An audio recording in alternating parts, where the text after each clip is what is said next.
In the race for the White House, the Republican candidate John McCain is emphasising his years of experience in his campaign for the presidency.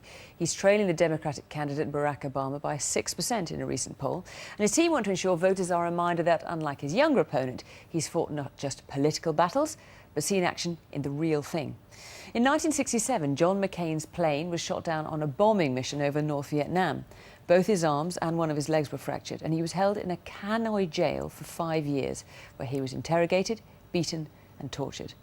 Andrew Harding's been to Vietnam to track down the man who held him captive. What is your name? McCain.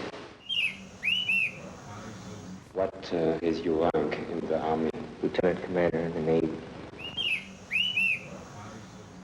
It's 4 decades since a badly injured John McCain was interviewed in a Vietnamese jail.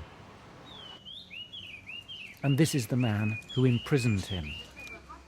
Today, Tran Trong Duyet is retired. The caged birds are a hobby. But as a young communist soldier, that's him on the screen, he ran the notorious Hanoi Hilton jail, the place McCain was taken to after his plane was shot down. Dragging him from the lake, they broke his shoulder with a rifle butt and bayoneted him repeatedly.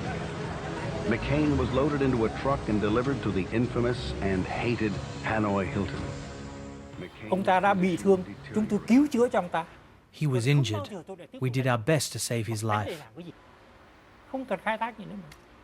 He says he was badly tortured over the years he was in prison under your charge.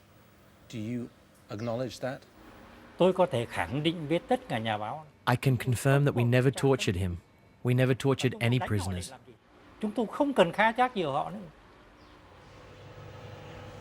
But that version of events is contradicted by many of the American POWs who suffered here.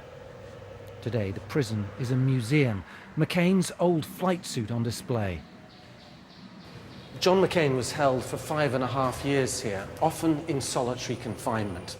He says he was tortured so badly, he tried to kill himself.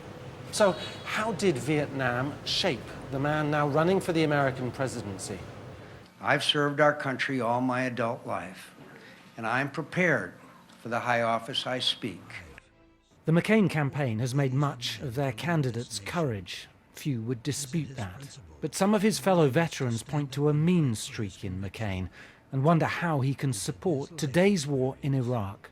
It's just mind-boggling to me that he could go through his experiences in Vietnam and then turn around and carry with him the positions that he's carrying today. On Iraq, on Iraq, on veterans issues, on torture, across the board.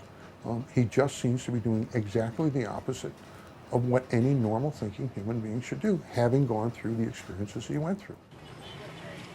But years after the Vietnam War, McCain went back there and ended up playing a key role in mending fences and rebuilding trust.